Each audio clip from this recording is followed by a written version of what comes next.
Existe uma forma de morte que não aparece em hospitais, não deixa corpo no chão e não interrompe a rotina de ninguém. Ela acontece enquanto a pessoa continua acordando cedo, respondendo mensagens, trabalhando, sorrindo em reuniões, entrando em relacionamentos, saindo com amigos e fingindo que ainda sente as coisas da mesma forma. Por fora, tudo parece funcional. A vida continua acontecendo normalmente, mas em algum lugar silencioso dentro dela, algo começou a endurecer.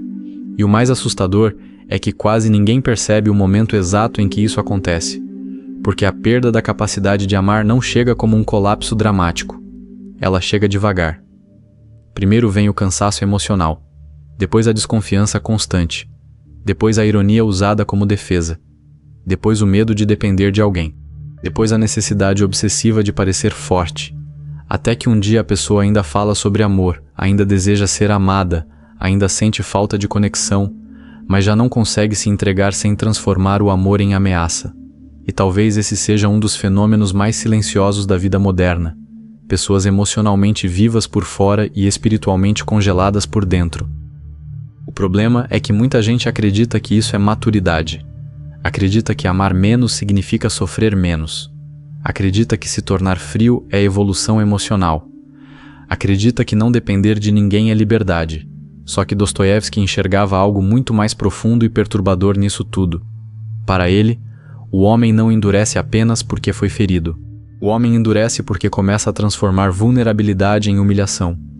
E quando isso acontece, amar deixa de ser encontro e passa a parecer risco. O orgulho começa a ocupar o lugar da intimidade. A inteligência começa a substituir a compaixão. A análise começa a sufocar a espontaneidade. E lentamente o ser humano entra em um estado estranho onde consegue explicar emoções, discutir relacionamentos, teorizar sobre afeto, mas já não consegue amar de verdade sem sentir medo, vergonha ou necessidade de controle. Dostoiévski não escrevia sobre romances leves. Ele escrevia sobre almas em guerra, sobre pessoas que desejavam amor, mas estavam espiritualmente incapazes de suportá-lo. Porque em Dostoiévski amar nunca foi apenas um sentimento bonito. Amar é uma força brutal. Uma força que desmonta máscaras, que revela orgulho escondido, que obriga o homem a olhar para aquilo que ele tenta esconder de si mesmo. Amar exige humildade, e por isso o orgulhoso foge. Amar exige responsabilidade, e por isso o covarde racionaliza. Amar exige compaixão, e por isso o homem endurecido prefere transformar pessoas em conceitos, funções, ideias ou distrações. O amor, em Dostoiévski, não é confortável. Ele é quase um julgamento espiritual. Ele revela quem você é quando já não consegue se esconder atrás da inteligência, do sarcasmo, da superioridade ou do controle emocional. E talvez seja exatamente por isso que tantas pessoas modernas estejam perdendo a capacidade de amar. Porque amar exige derrubar estruturas internas que elas passaram a vida inteira tentando construir para sobreviver. Estruturas de orgulho, estruturas de isolamento, estruturas que protegem da dor, mas também impedem qualquer experiência real de entrega humana. E é aqui que os personagens de Dostoiévski começam a parecer assustadoramente próximos da vida moderna. O homem do subsolo, por exemplo, não é apenas um homem solitário. Ele é alguém que pensa tanto, analisa tanto e desconfia tanto que já não consegue se entregar sem destruir a própria possibilidade de vínculo. Ele quer amor, mas despreza quem se aproxima. Quer intimidade, mas transforma vulnerabilidade em vergonha. Quer ser compreendido, mas reage com crueldade quando alguém finalmente tenta enxergá-lo de verdade. Existe algo profundamente moderno nele, porque hoje também existem pessoas que sofrem exatamente assim. Conscientes demais para viver em paz, orgulhosas demais para pedir ajuda e feridas demais para acreditar que podem amar sem serem destruídas. Elas observam tudo, interpretam tudo, antecipam tudo, e justamente por isso deixam de viver qualquer coisa de forma inteira. O excesso de consciência vira prisão. A inteligência vira muro, e o amor começa a parecer um território perigoso demais para ser atravessado. Então surge Raskolnikov em Crime e Castigo. Um homem que tenta se colocar acima dos outros através da própria inteligência. Um homem que transforma pessoas em cálculo moral. que tenta convencer a si mesmo de que alguns seres humanos podem ser sacrificados em nome de algo maior. E o que existe por trás disso? Apenas arrogância? Não. Existe uma alma que perdeu a capacidade de reconhecer o outro como humano. Porque quando o homem começa a enxergar pessoas apenas como obstáculos, estatísticas, funções ou peças de uma teoria, algo essencial dentro dele já começou a morrer. Dostoiévski entendia que a perda da compaixão não começa no crime. Ela começa antes. Começa quando o orgulho transforma o outro em objeto. Quando o homem decide que sua inteligência é mais importante que sua humanidade. E talvez o mais assustador seja perceber o quanto isso ainda existe hoje.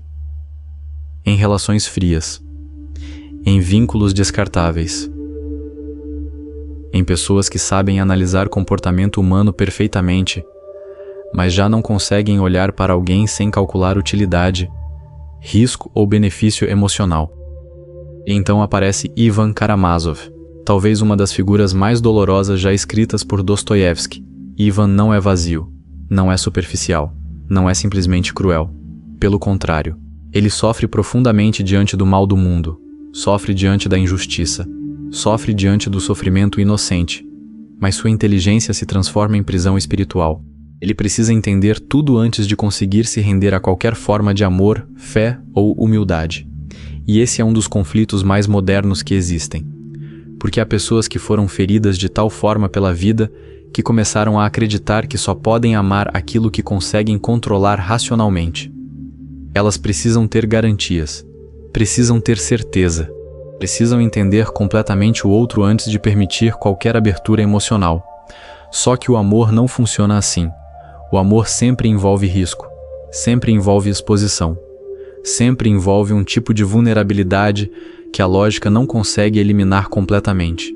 E quando o homem tenta transformar o amor em algo totalmente seguro, previsível e controlável, ele mata exatamente aquilo que tornava o amor vivo. Depois vêm os personagens de Os Demônios. E aqui o cenário se torna ainda mais sombrio, porque Dostoiévski começa a mostrar o que acontece quando o vazio espiritual toma conta da alma humana. Quando o homem perde não apenas a fé em Deus, mas também a capacidade de reconhecer qualquer valor absoluto no outro. O resultado não é liberdade plena. O resultado é frieza, é manipulação, é niilismo emocional. É a transformação das relações humanas em jogo psicológico, interesse, poder e utilidade. Stavrogin, especialmente, parece carregar um vazio quase impossível de preencher. Existe nele uma incapacidade assustadora de se conectar verdadeiramente com alguém, como se sua alma estivesse anestesiada. E talvez uma das previsões mais perturbadoras de Dostoiévski seja exatamente essa. O homem moderno pode continuar funcionando perfeitamente enquanto sua capacidade de amar apodrece silenciosamente por dentro.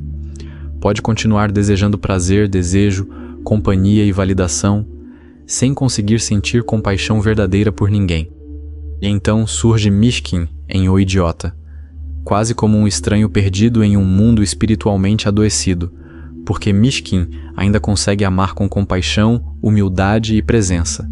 E exatamente por isso ele parece deslocado. Em um ambiente dominado por orgulho, vaidade, humilhação e jogos emocionais, a pureza dele se torna quase impossível de sobreviver. É como se Dostoiévski estivesse perguntando algo profundamente desconfortável. Será que o problema está em quem ama de forma pura ou em uma sociedade que desaprendeu completamente a reconhecer amor quando ele aparece? Talvez seja por isso que tanta gente hoje confunda bondade com ingenuidade, vulnerabilidade com fraqueza e compaixão com carência. Porque quando o mundo inteiro aprende a sobreviver através da defesa emocional, qualquer forma de amor verdadeiro, e esse é apenas o começo da travessia, porque em Dostoiévski nenhum tema existe isoladamente. A perda da capacidade de amar se conecta à culpa, ao niilismo, ao orgulho, ao sofrimento, à liberdade, à fé, à autodestruição e ao vazio espiritual do homem moderno. É por isso que a obra dele parece tão profunda e tão desconfortável ao mesmo tempo. Ela não fala apenas de personagens russos do século XIX. Ela fala de algo que continua vivo dentro do ser humano atual. E foi exatamente por isso que nasceu o projeto Dostoiévski, O Abismo Humano. Não como um curso de literatura, não como resumo acadêmico, mas como uma travessia filosófica, psicológica e existencial pelas forças que destroem e revelam a alma humana. Porque existe uma diferença entre ler Dostoiévski e atravessar aquilo que ele enxergava dentro do homem. Porque talvez o verdadeiro terror não seja nunca ter sido amado. Talvez o verdadeiro terror seja perceber que, em algum ponto silencioso da própria vida, você mesmo começou a não conseguir amar ninguém. Existe um tipo de homem que parece extremamente forte até o momento em que alguém tenta amá-lo de verdade. Ele sabe controlar a voz, sabe esconder emoção, sabe manter postura, sabe parecer frio, racional e inalcançável. Em qualquer ambiente, transmite a sensação de que nada o abala. Mas existe uma diferença brutal entre força e incapacidade emocional, porque muitas vezes aquilo que parece maturidade é apenas orgulho sofisticado. E Dostoiévski entendia isso como poucos escritores na história. Para ele, o orgulho não era somente arrogância visível.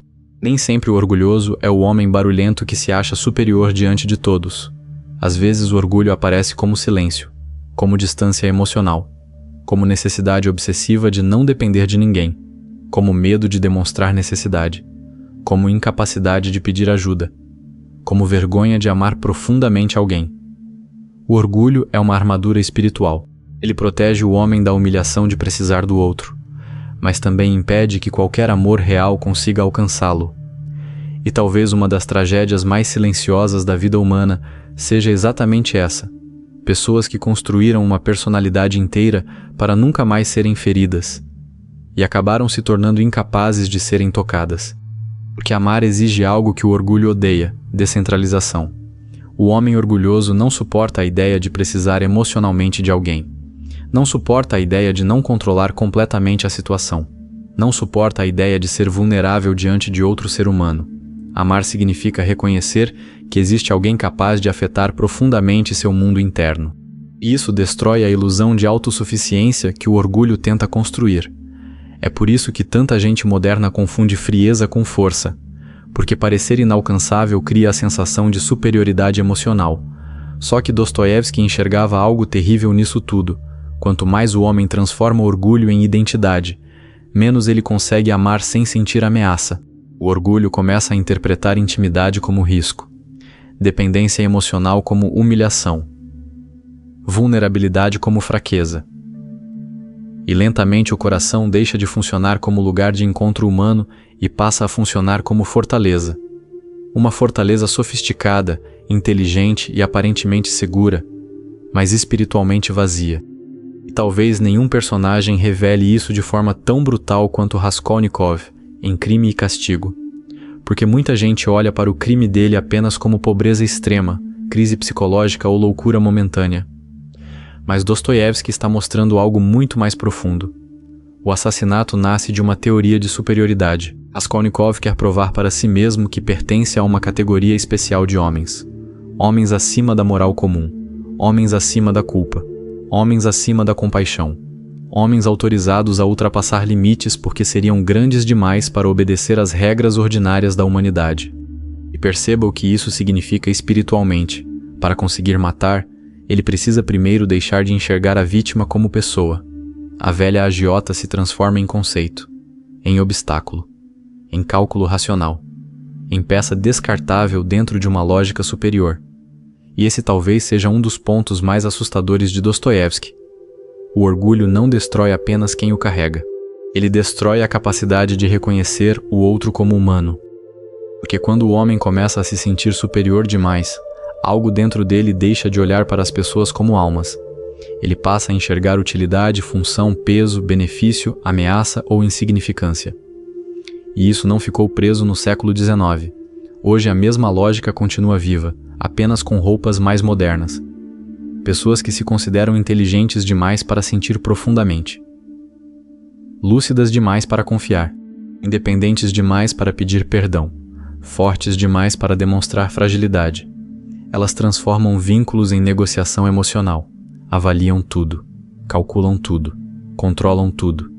E no meio desse processo vão perdendo algo essencial, a capacidade de amar alguém sem transformar a relação em mecanismo de defesa, disputa silenciosa ou jogo psicológico. Elas não entram em relações para encontrar o outro. Entram para manter o próprio ego intacto. E quando amar ameaça essa estrutura, preferem se afastar, ironizar, racionalizar ou desaparecer emocionalmente. Raskolnikov é brilhante justamente porque Dostoiévski mostra que o orgulho intelectual pode produzir monstruosidades silenciosas. Ele acredita que sua inteligência o coloca acima das limitações morais comuns. E aqui existe um detalhe profundamente humano. Quanto mais ele tenta provar superioridade, mais isolado se torna. Porque orgulho e amor não conseguem coexistir por muito tempo. O amor exige reconhecimento do outro. O orgulho exige centralidade do próprio ego. O amor pede humildade. O orgulho exige controle. O amor aproxima. O orgulho compara. E é exatamente por isso que Sônia se torna quase incompreensível para Raskolnikov no início da história. Ela representa algo que sua teoria não consegue traduzir racionalmente. Ela sofre, mas continua humana. Continua compassiva. Continua presente. Continua capaz de amar mesmo dentro da miséria absoluta. E isso destrói internamente a lógica de Raskolnikov, porque sua inteligência não consegue explicar uma forma de força baseada em humildade espiritual. Sônia não aparece como poder externo. Ela aparece como presença, como permanência, como compaixão diante da ruína humana. Enquanto Raskolnikov tenta se tornar extraordinário através da superioridade, Sônia revela outra forma de grandeza, a capacidade de permanecer humana mesmo quando tudo desmorona. E talvez seja exatamente isso que o orgulho mais odeia, porque o homem orgulhoso suporta ser admirado, suporta ser temido, suporta ser desejado, mas muitas vezes não suporta ser amado de forma genuína, porque o amor verdadeiro atravessa máscaras. Ele alcança regiões da alma que o orgulho passou anos tentando esconder. O orgulho quer controle sobre a imagem. O amor toca justamente aquilo que o homem tenta proteger do olhar alheio. É por isso que tanta gente reage com frieza quando encontra alguém realmente compassivo, porque compaixão verdadeira ameaça estruturas internas construídas sobre defesa emocional. E quando olhamos para o homem moderno, fica difícil não perceber o quanto essa lógica se espalhou silenciosamente. Existe hoje uma cultura inteira baseada em autossuficiência emocional performática. Uma cultura que transforma vulnerabilidade em fraqueza, que ensina homens e mulheres a parecerem sempre fortes, sempre conscientes, sempre controlados. Só que por trás disso muitas vezes existe apenas medo profundo de dependência emocional, medo de rejeição, medo de abandono, medo de precisar de alguém. E então nasce um tipo de pessoa espiritualmente atrofiada. Ela sabe conversar sobre emoções, mas não consegue se entregar. Sabe identificar traumas, mas não consegue confiar. Sabe analisar comportamento humano, mas não consegue amar sem suspeita constante. Ela não entra em vínculos para viver encontro humano. Ela entra tentando proteger o próprio ego. E pouco a pouco começa a chamar isolamento de paz, frieza de maturidade e incapacidade de amar de inteligência emocional. Dostoiévski entendia que o orgulho cria um fenômeno terrível. Ele transforma o ser humano em alguém incapaz de receber graça. Porque para receber amor de verdade, é preciso aceitar a própria incompletude. É preciso admitir carência, admitir limite, admitir fragilidade, admitir que nenhuma inteligência elimina a necessidade humana de vínculo. E isso é humilhante para o ego. Por isso o orgulho prefere transformar tudo em teoria, em explicação, em racionalização. Qualquer coisa, menos o ato simples e brutal de amar sem garantia absoluta de controle. O orgulho prefere solidão ao risco de vulnerabilidade. Prefere superioridade ao encontro. Prefere análise ao abraço. E então o homem continua vivendo normalmente enquanto sua capacidade de amar vai secando por dentro, sem que quase ninguém perceba. E é exatamente por isso que Dostoiévski exige uma leitura muito mais profunda do que simples análise literária. Porque em sua obra orgulho, culpa, sofrimento e amor nunca aparecem separados. Em Crime e Castigo, o orgulho leva ao crime. O crime desperta a culpa. A culpa exige sofrimento. E o sofrimento abre a possibilidade de redenção. Essa cadeia atravessa toda a alma humana em Dostoiévski. E é justamente essa travessia que o projeto Dostoiévski, o abismo humano, explora em profundidade. Não apenas através de Raskolnikov, mas também do Homem do Subsolo, de Ivan Karamazov e de personagens dominados pelo vazio espiritual, pela racionalização excessiva e pela incapacidade de amar sem transformar o outro em ameaça. Porque Dostoiévski nunca escreveu apenas sobre indivíduos isolados. Ele escreveu sobre estruturas internas que continuam vivas dentro do homem moderno. E talvez seja exatamente por isso que seus personagens ainda parecem tão desconfortavelmente reais. Porque eles revelam algo que muita gente tenta esconder até de si mesma. O orgulho promete proteger o homem da humilhação de amar, mas cobra um preço terrível. Transforma o coração em uma sala fechada, onde ninguém entra, nem mesmo Deus. Existe um momento silencioso em que a inteligência deixa de servir à vida e começa a funcionar como um mecanismo de autodestruição. E poucas obras conseguiram mostrar isso de forma tão brutal quanto Memórias do Subsolo, porque o homem do subsolo não é apenas um personagem estranho, amargo ou excêntrico do século XIX. Ele é um retrato quase profético do homem moderno que pensa demais, sente demais, analisa demais, e justamente por isso já não consegue amar de forma espontânea. Ele vive preso dentro da própria consciência como alguém trancado em um quarto sem janelas. Tudo passa primeiro pela interpretação, pela suspeita, pela antecipação do fracasso. Nada é simples, nada é direto, nada é inocente. Cada gesto humano parece esconder humilhação futura. Cada aproximação parece ameaça. Cada vínculo parece risco de exposição emocional. E talvez seja exatamente por isso que o homem do subsolo continua tão assustadoramente atual, porque hoje existem milhões de pessoas vivendo exatamente assim. Pessoas hiperconscientes, emocionalmente defensivas, ressentidas, isoladas e incapazes de viver relações sem transformar tudo em guerra psicológica interna. O homem do subsolo quer ser amado. Esse é o detalhe mais importante. Ele não é vazio, não é indiferente, não é incapaz de sentir. Pelo contrário, ele sente demais, e justamente por sentir demais começa a apodrecer por dentro, porque consciência sem humildade pode se tornar veneno. Dostoiévski entendeu isso muito antes da psicologia moderna tentar explicar o ser humano.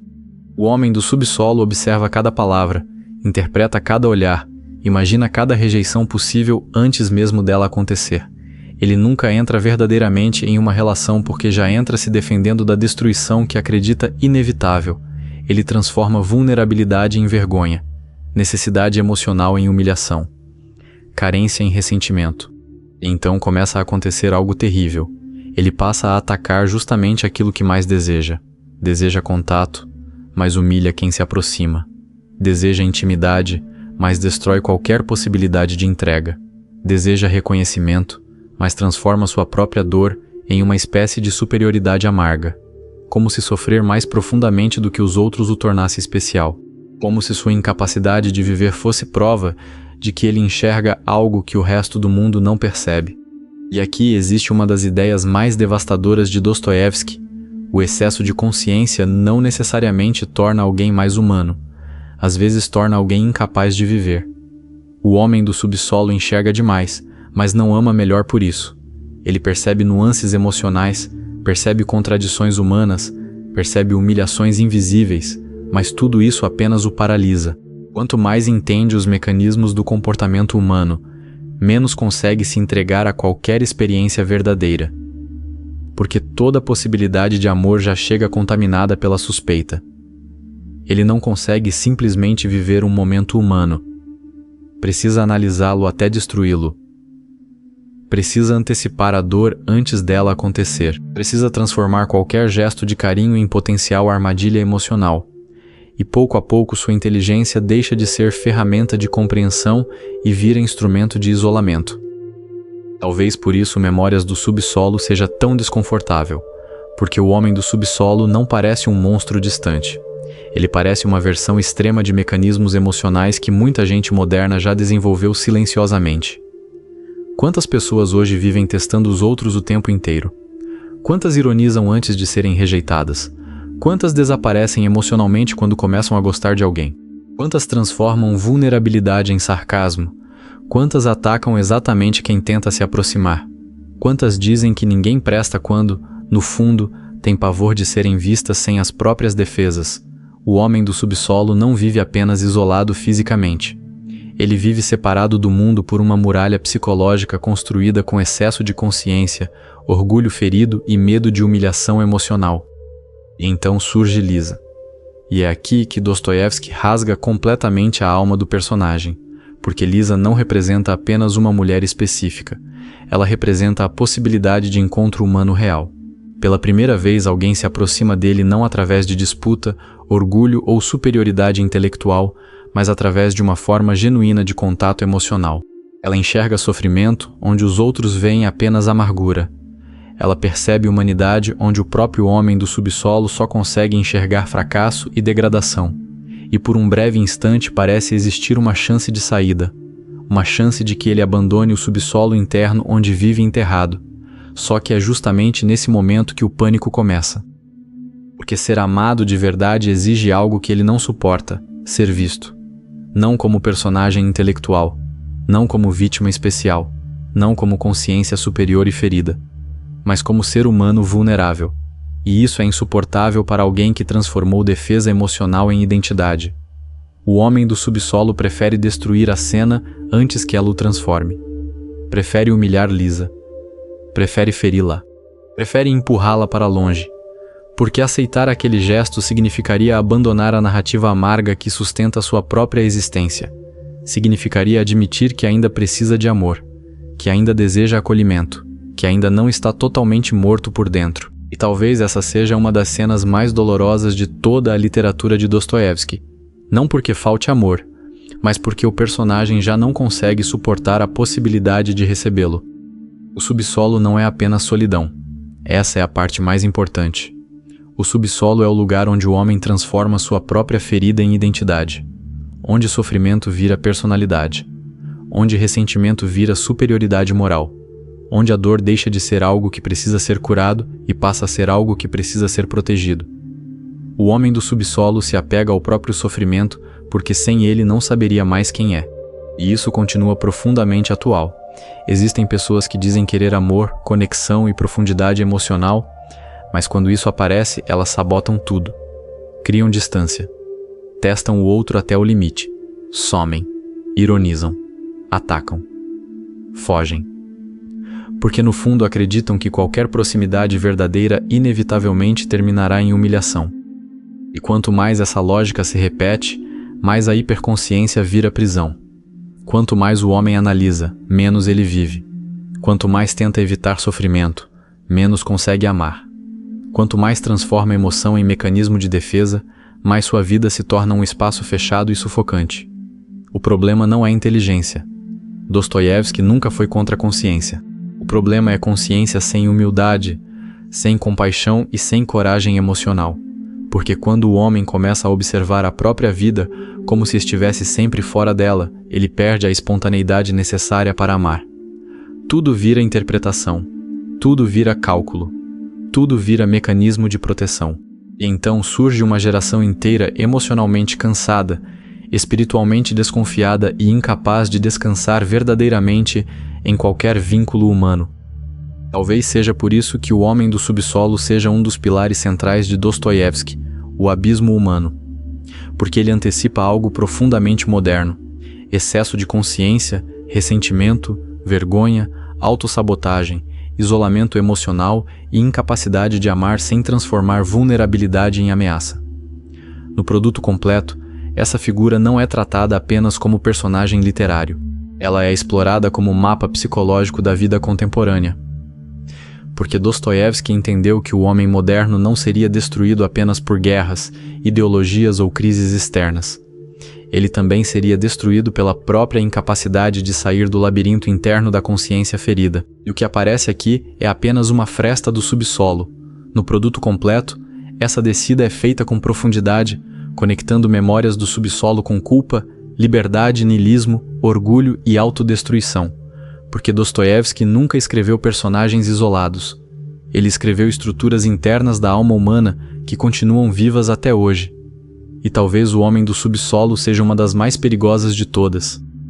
Porque o homem do subsolo não está sozinho porque ninguém o amou. Ele está sozinho porque, quando o amor apareceu, ele não suportou ser salvo. Existe uma diferença brutal entre solidão e culpa. A solidão ainda permite descanso, ainda permite silêncio, ainda permite algum tipo de paz interior. A culpa não. A culpa transforma a própria consciência em perseguição permanente.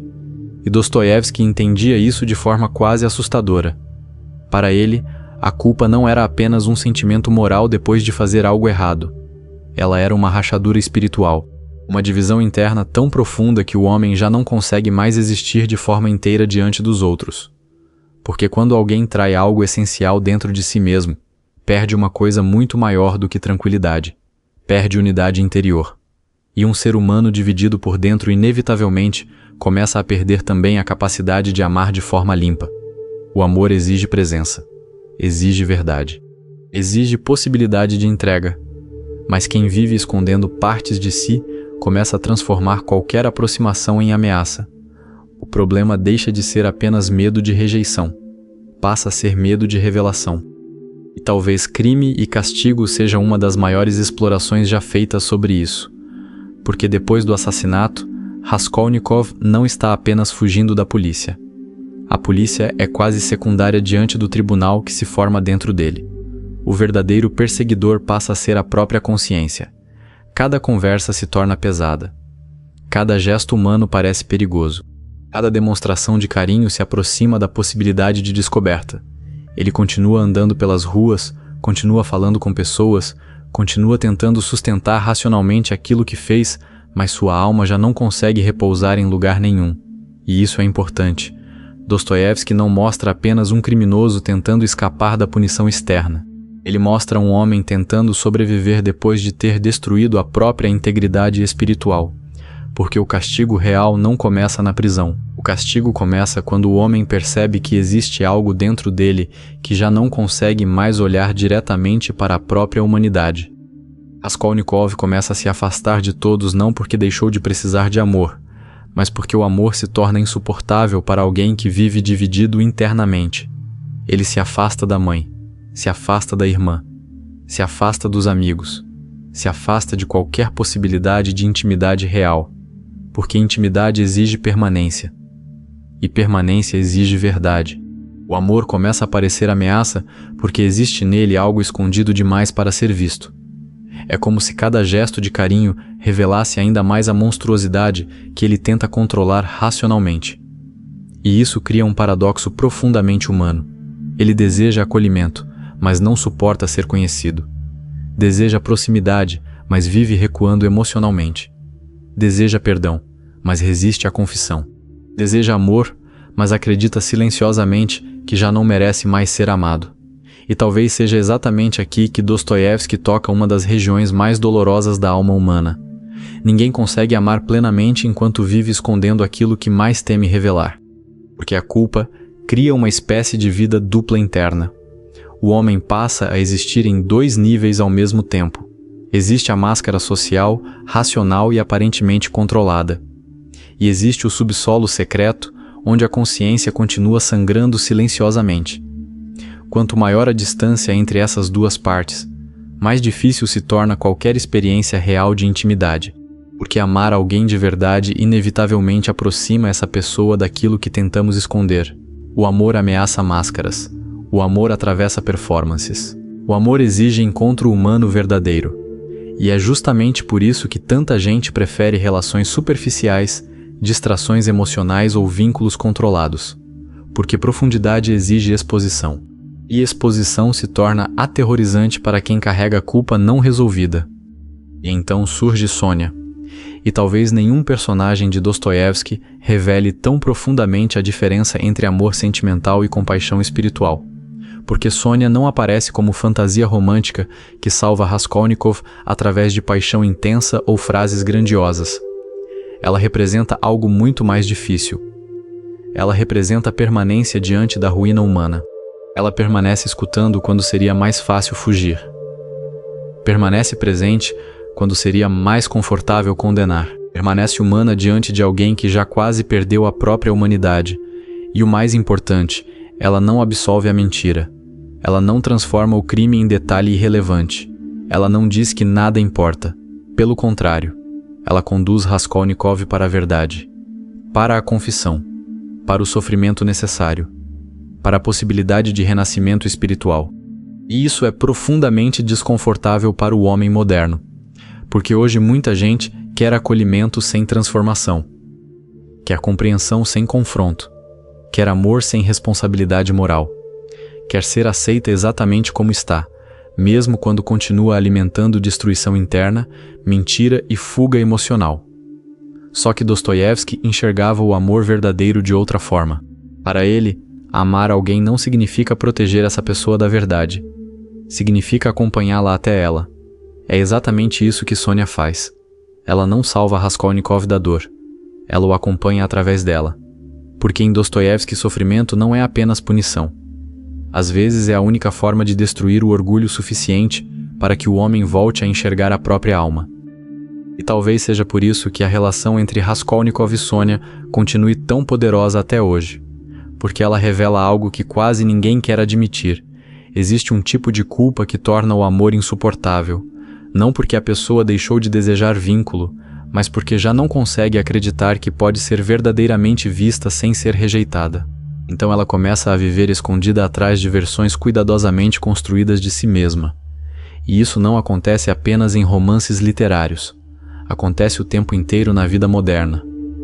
Pessoas performando força enquanto desmoronam por dentro. Performando sucesso enquanto carregam vazio. Performando controle emocional enquanto vivem dominadas por vergonha silenciosa. Performando independência enquanto têm medo absoluto de intimidade real. Elas passam anos sustentando personagens tão elaborados que já nem sabem mais quem são sem eles. E quanto mais a máscara cresce, mais difícil amar se torna. Porque o amor exige alguma forma de verdade. Não perfeição, não pureza absoluta, mas verdade. E isso é quase impossível para alguém que construiu a própria sobrevivência emocional sobre fuga constante. Existe gente que já não consegue relaxar emocionalmente perto de ninguém. Precisa controlar cada palavra, cada reação, cada vulnerabilidade. Precisa manter imagem, postura, inteligência, superioridade ou distância emocional o tempo inteiro. E pouco a pouco isso produz um fenômeno devastador. A pessoa continua funcionando socialmente, mas sua vida afetiva começa a morrer silenciosamente. Não porque ela não sente, mas porque sente sem conseguir se revelar. Talvez seja exatamente por isso que Dostoiévski continua tão atual, porque ele entendia que o homem não é destruído apenas por fatores externos. Muitas vezes ele é destruído pela distância entre aquilo que é e aquilo que tenta parecer. E quanto maior essa distância, mais a culpa corrói qualquer possibilidade de paz interior. É por isso que Dostoiévski, o abismo humano, aprofunda justamente essas camadas: culpa, sofrimento, orgulho, confissão, queda e possibilidade de redenção. Porque cada personagem de Dostoiévski representa uma forma diferente de alma dividida. E o objetivo nunca foi apenas analisar literatura. O objetivo é usar essas obras como mapas brutais das forças que ainda governam o homem moderno. O que aparece nesse vídeo é apenas uma parte dessa travessia. Porque em Dostoiévski nenhum tema vive isolado. Culpa se conecta com orgulho. Orgulho se conecta com isolamento. Isolamento se conecta com incapacidade de amar. E o sofrimento aparece não apenas como castigo, mas como possibilidade de reencontro com a própria humanidade.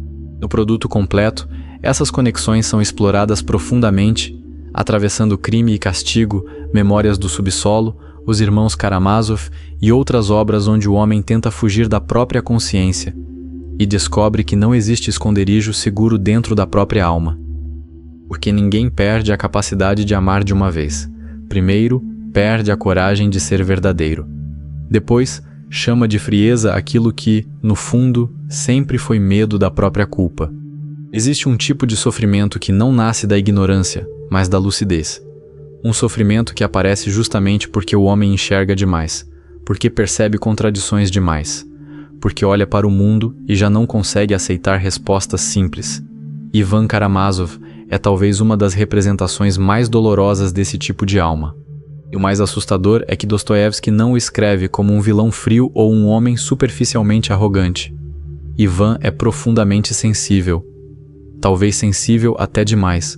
Ele sofre diante da dor humana. Sofre diante da injustiça.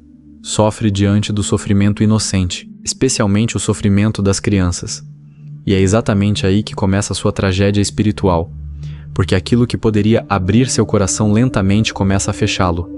A revolta diante do mal do mundo se transforma em uma espécie de inteligência ferida que já não consegue se render nem à compaixão, nem à humildade, nem ao mistério da existência.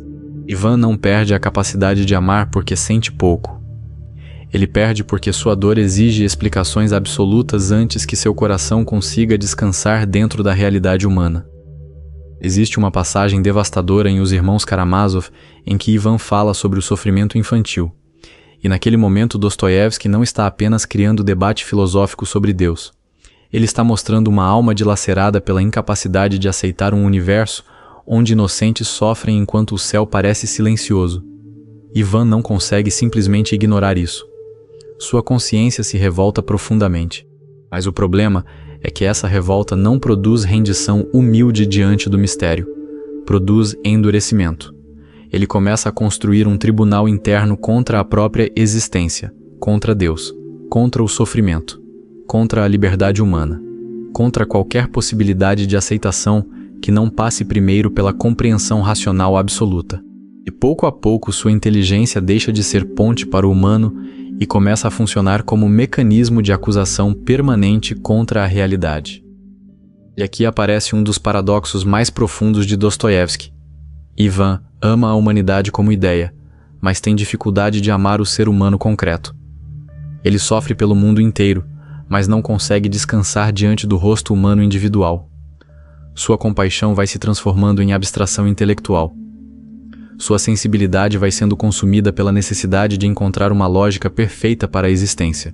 E quando o homem exige explicação total antes de amar, ele corre o risco de perder completamente a capacidade de se relacionar com aquilo que é imperfeito, frágil e contraditório, porque o amor real não acontece em laboratório filosófico, ele acontece no caos humano, na vulnerabilidade, na limitação, naquilo que nunca será totalmente compreendido. Ivan quer justiça absoluta antes de aceitar a realidade, e isso parece nobre à primeira vista. Mas Dostoiévski vai mostrando lentamente como essa exigência começa a corroer sua alma, porque sua inteligência se transforma em tribunal permanente. Ele observa tudo de cima, analisa tudo, julga tudo, questiona tudo, mas já não consegue se ajoelhar diante de nada. Sua razão se torna tão sofisticada que começa a perder contato com a humildade necessária para amar seres humanos imperfeitos. E talvez seja exatamente aqui que Ivan se torna tão moderno. Porque existe hoje uma geração inteira emocionalmente incapaz de amar justamente porque transformou consciência crítica em mecanismo de defesa espiritual. Pessoas que explicam tudo, diagnosticam tudo, analisam tudo, mas já não conseguem confiar, se render ou acolher a fragilidade humana sem imediatamente transformá-la em problema teórico. E então surge o Grande Inquisidor, talvez uma das partes mais perturbadoras de toda a literatura, porque ali Dostoiévski coloca em conflito 3 forças fundamentais: liberdade, amor e controle. O Grande Inquisidor acusa Cristo de ter dado liberdade demais ao homem. Segundo ele, o ser humano não suporta o peso da liberdade, não suporta a responsabilidade moral, não suporta escolher. O homem quer pão, segurança, direção e estabilidade. Quer alguém que organize sua vida e elimine a angústia da existência. E perceba o que está escondido aqui: a tentação de trocar amor por administração da humanidade, trocar compaixão por engenharia moral, trocar liberdade por controle absoluto. O Grande Inquisidor acredita que está salvando a humanidade justamente quando começa a sufocar aquilo que torna o amor possível, a liberdade humana. Porque amor verdadeiro não pode ser imposto, não pode ser administrado como sistema racional perfeito, não pode existir sem vulnerabilidade, risco e escolha. Mas Ivan está profundamente ferido pela dor do mundo. E uma alma ferida pela injustiça às vezes começa a desejar controle total como forma de eliminar sofrimento. O problema é que quando o homem começa a amar apenas a humanidade abstrata, ele frequentemente se torna frio com pessoas reais. Ele fala sobre bem coletivo enquanto perde paciência com indivíduos concretos. Fala sobre empatia enquanto trata o próximo imediato com desprezo silencioso. fala sobre consciência social enquanto destrói emocionalmente quem está perto dele. E Dostoiévski percebeu isso muito antes da modernidade transformar causas, discursos e teorias em substitutos da experiência humana direta. Talvez seja por isso que Ivan continua tão desconfortável até hoje, porque ele revela um tipo de inteligência que já não consegue descansar dentro da imperfeição humana. Uma inteligência que exige coerência absoluta antes de permitir amor. E quanto mais isso cresce, mais o homem perde contato com aquilo que existe de mais vivo na experiência humana. A capacidade de amar mesmo sem compreender completamente. A capacidade de permanecer humano diante do mistério. A capacidade de olhar para alguém sem transformar imediatamente aquela pessoa em objeto de análise, diagnóstico ou julgamento moral. E quando olhamos para o mundo moderno, fica difícil não perceber o quanto essa lógica se espalhou. Pessoas que falam o tempo inteiro sobre humanidade, progresso, consciência, relações saudáveis e empatia, mas tratam indivíduos concretos com crueldade, arrogância, impaciência ou cancelamento instantâneo. Pessoas extremamente inteligentes emocionalmente no discurso, mas incapazes de acolher fraqueza real sem desprezo silencioso.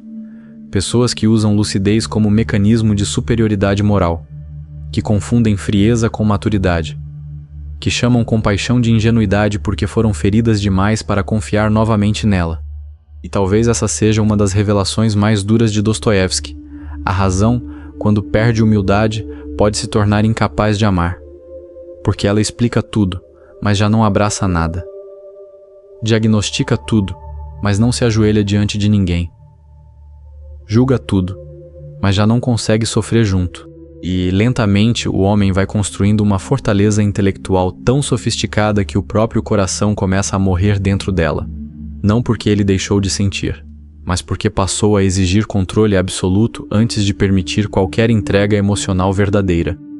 Talvez seja por isso que Ivan incomoda tanto, porque ele toca uma parte do homem moderno que ainda deseja amor, mas não suporta mais vulnerabilidade. Uma parte que ainda quer sentido, mas exige garantia total antes de confiar. Uma parte que ainda sofre profundamente diante do mundo, mas transformou essa dor em distância emocional. E Dostoiévski, o abismo humano aprofunda exatamente essa tensão. Os módulos sobre Dostoiévski e Cristo. Dostoiévski contra o racionalismo e Dostoiévski e a liberdade exploram como sofrimento, razão, fé, orgulho e amor entram em conflito dentro da alma humana. Não como debate acadêmico frio, mas como experiência existencial real. Porque se Ivan te incomoda, é porque ele toca algo profundamente vivo dentro do homem moderno, a necessidade desesperada de compreender tudo antes de permitir que o coração exista dentro da realidade humana. E talvez seja exatamente isso que Dostoiévski tenta mostrar o tempo inteiro. Existe um ponto em que a inteligência deixa de proteger a alma e começa a aprisioná-la. Ivan não perde a capacidade de amar porque é burro ou cruel. Ele a perde porque sua inteligência ferida exige que o mundo se explique antes que seu coração aceite existir dentro dele. Talvez uma das perguntas mais dolorosas que Dostoiévski já tenha feito seja esta: o que acontece quando um homem ainda sabe amar de verdade, em um mundo que desaprendeu completamente a reconhecer amor, porque o idiota não é apenas a história de um homem puro cercado por pessoas ruins. Isso seria simples demais para Dostoiévski. O que ele constrói ali é muito mais perturbador. Ele coloca no centro da narrativa uma presença humana quase impossível de existir sem provocar desconforto. O príncipe Mishkin não chega ao mundo como alguém poderoso, sedutor ou intelectualmente dominante. Ele chega como alguém capaz de olhar para outro ser humano sem imediatamente transformá-lo em objeto, ferramenta, ameaça ou posse. E justamente por isso sua presença se torna quase escandalosa, porque em um ambiente governado por orgulho, desejo, vaidade, humilhação e violência emocional, a compaixão verdadeira começa a parecer uma anomalia, como se a bondade tivesse se tornado algo tão raro que já não pudesse mais ser reconhecida sem suspeita. E talvez seja exatamente isso que torna Mishkin tão desconfortável. Ele não ama como o resto do mundo ama. Seu olhar não tenta dominar, não tenta possuir, não tenta vencer emocionalmente o outro. Ele olha para pessoas quebradas sem reduzi-las ao erro que cometeram. Vê sofrimento onde os outros enxergam escândalo. Vê vergonha humana onde os outros enxergam apenas decadência. E isso cria um efeito quase insuportável nos personagens ao redor dele, porque a compaixão verdadeira ameaça estruturas inteiras construídas sobre orgulho e autoproteção. O homem acostumado à violência emocional já não sabe o que fazer quando encontra alguém que não o manipula. A pessoa acostumada a relações baseadas em poder já não entende uma presença que não tenta controlar nada. E pouco a pouco Dostoiévski vai mostrando algo terrível. Talvez o mundo moderno não tenha apenas dificuldade de amar. Talvez ele tenha dificuldade até de reconhecer amor quando ele aparece. Porque Mishkin não parece forte segundo os critérios normais do mundo. Ele parece vulnerável demais, aberto demais, sensível demais. E em uma sociedade dominada por comparação constante, jogos emocionais e necessidade de superioridade, vulnerabilidade começa a parecer fraqueza. Só que Dostoiévski está invertendo completamente essa lógica. A pureza de Mishkin não nasce de ingenuidade infantil. Nasce da coragem de permanecer humano sem transformar o sofrimento em crueldade.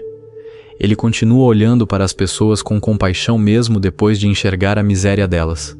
Continua enxergando humanidade onde todos já desistiram de enxergar qualquer valor. E talvez isso seja mais difícil do que qualquer forma de frieza. Porque endurecer emocionalmente é uma defesa. Permanecer sensível em um mundo brutal exige uma espécie de força espiritual que quase ninguém consegue sustentar por muito tempo. Mas exatamente por isso Mishkin parece deslocado. Ele funciona como um espelho espiritual dentro do romance. Sua presença revela a doença interna das outras pessoas. Porque quando alguém ainda consegue amar sem necessidade de posse, quem vive dominado por orgulho começa a sentir desconforto. Quando alguém ainda consegue demonstrar compaixão sem interesse oculto, quem foi destruído pela lógica da manipulação começa a suspeitar de tudo. O amor de Mishkin não é apenas bonito. Ele é perturbador, porque revela o quanto os outros personagens desaprenderam a existir sem violência emocional. Eles confundem desejo com amor, confundem domínio com vínculo, confundem intensidade com profundidade.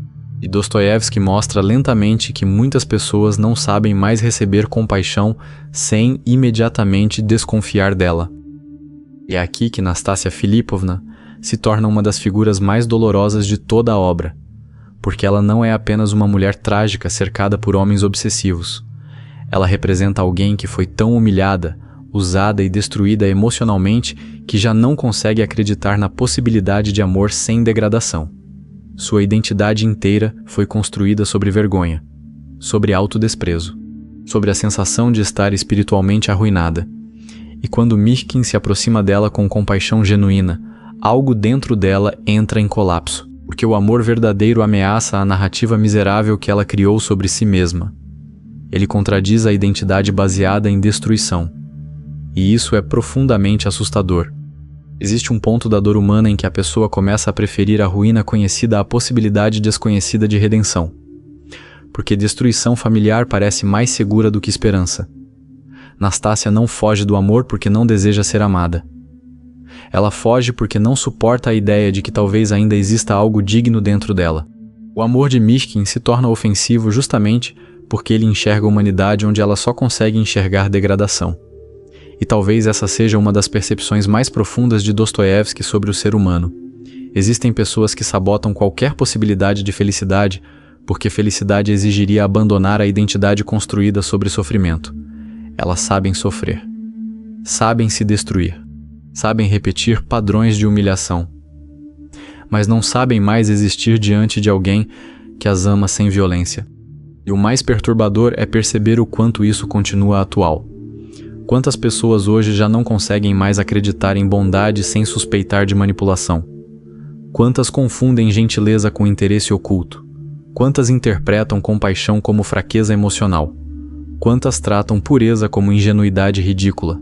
Em um mundo marcado por cinismo, ironia constante e defesa emocional permanente, quem ainda ama de forma genuína parece vulnerável demais para sobreviver. Parece deslocado. Parece quase absurdo. Porque o homem moderno aprendeu a sobreviver desconfiando de tudo. Aprendeu a proteger o ego antes de proteger o coração. Aprendeu a admirar inteligência emocional estratégica mais do que compaixão real. E pouco a pouco, começou a perder a linguagem espiritual necessária para reconhecer amor verdadeiro. Talvez seja por isso que o idiota seja tão doloroso, porque Dostoiévski não está apenas perguntando se ainda existem pessoas capazes de amar profundamente. Ele está perguntando algo ainda pior. Será que o mundo ainda consegue receber esse amor sem destruí-lo? Será que uma sociedade dominada por orgulho, desejo, comparação e vaidade consegue suportar alguém que ainda olha para o outro com compaixão radical? Ou toda pureza, inevitavelmente, será esmagada por um ambiente que já não acredita mais nela? Então Mishkin deixa de parecer apenas personagem. Ele começa a funcionar como julgamento silencioso contra o próprio leitor.